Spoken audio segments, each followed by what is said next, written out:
ഭർത്താവിന്റെ കൂടെ ജീവിക്കൂല, ഭർത്താവിന് വേണ്ട. പക്ഷെ ഭർത്താവിന്റെ സ്വത്ത് മുതലും അതിന് നോ കോംപ്രമൈസ്. അത് ഏതൊക്കെ രീതിയിലാണോ നമുക്ക് കിട്ടുക അതിനുള്ള എല്ലാ പണി നമ്മൾ നോക്കും. കുറെ കാലങ്ങളായിട്ട് ഹൈക്കോടതിയിൽ നടക്കുന്ന ഒരു കേസാണ്.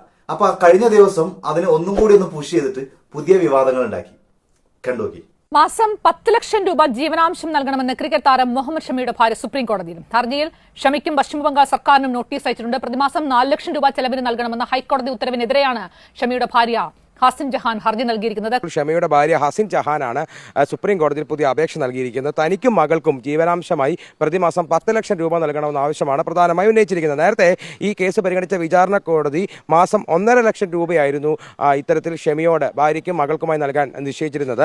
ഇതിനെതിരെ വീണ്ടും ഈ കൊൽക്കത്ത ഹൈക്കോടതിയെ ഷമിയുടെ ഭാര്യ സമീപിച്ചു. അന്ന് അത് 4 ലക്ഷം രൂപയാക്കി ഉയർത്തി. അതായത് 2,50,000 മകൾക്കും 1,50,000 ഷമിയുടെ ഭാര്യയ്ക്ക് നൽകുന്ന രീതിയിൽ 4 ലക്ഷം രൂപയായിരുന്നു അത്തരത്തിൽ നൽകാൻ കൊൽക്കത്ത ഹൈക്കോടതി നിർദ്ദേശം നൽകിയിരുന്നത്. ഏതായാലും ഇപ്പോൾ ഇതിനെതിരെ ഇത് 10 ലക്ഷമാക്കണമെന്ന് ആവശ്യപ്പെട്ടാണ് ഇത്തരത്തിലൊരു ഹർജി ഇപ്പോൾ ഷമിയുടെ ഭാര്യ സുപ്രീം കോടതിയിൽ കേട്ടില്ലേ എന്താ അവസ്ഥ അല്ലേ?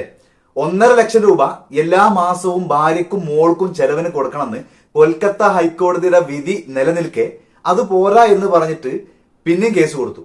അങ്ങനെ കൊൽക്കത്ത ഹൈക്കോടതി മാസം 4 ലക്ഷം രൂപ വീതം ഭാര്യക്കും മകൾക്കും ചെലവിന് കൊടുക്കണമെന്ന് വീണ്ടും വിധിച്ചു. അതും പോരാ എന്ന് പറഞ്ഞിട്ടാണ് ഇപ്പം 10 ലക്ഷം രൂപ മാസം ചെലവിന് വേണം എന്ന് പറഞ്ഞിട്ട് വീണ്ടും കേസ് കൊടുത്തത്.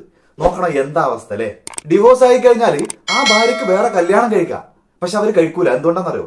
അങ്ങനെ വേറൊരാളെ വിവാഹം കഴിച്ചാൽ മുൻ ഭർത്താവ് ചെലവിന് കൊടുക്കണം എന്നുള്ള വിധി ഇല്ല. ഭർത്താവിന് വേണ്ട, ഭർത്താവിന്റെ കൂടെ താമസിക്കൂല. പക്ഷെ ഭർത്താവിന്റെ പൈസ കണക്ക് പറഞ്ഞു വാങ്ങിക്കും. വളരെ മാന്യമായിട്ട് ജീവിക്കാനുള്ള ക്യാഷ് ആണെങ്കിൽ ഓക്കെ. സ്ത്രീധനത്തിനെ എതിർക്കുന്ന എത്ര പേര് ഈ ഒരു വൃത്തികെട്ട സമ്പ്രദായത്തെ എതിർക്കും? സ്വന്തം മോളെ നോക്കുക, മോക്കുള്ള ചെലവ് കൊടുക്കുക, മോളെ ഭംഗിയായിട്ട് പഠിപ്പിക്കുക, വിദ്യാഭ്യാസം കൊടുക്കുക, കല്യാണം കഴിപ്പിച്ച് വിടുക, മോളുടെ എല്ലാ കാര്യങ്ങളും നോക്കാം. ആ പുരുഷന് ഉത്തരവാദിത്തമുണ്ട്. ഈ പെണ്ണിന് മാസം 10,000 രൂപയിൽ കൂടുതൽ നയാ പൈസ കൊടുക്കരുത്. ഇങ്ങനെയുണ്ട് മനുഷ്യന്മാര്. ഇതിനൊക്കെ എന്താ ചെയ്യേണ്ടതെന്നറിയോ? ആൾക്കാരല്ലേ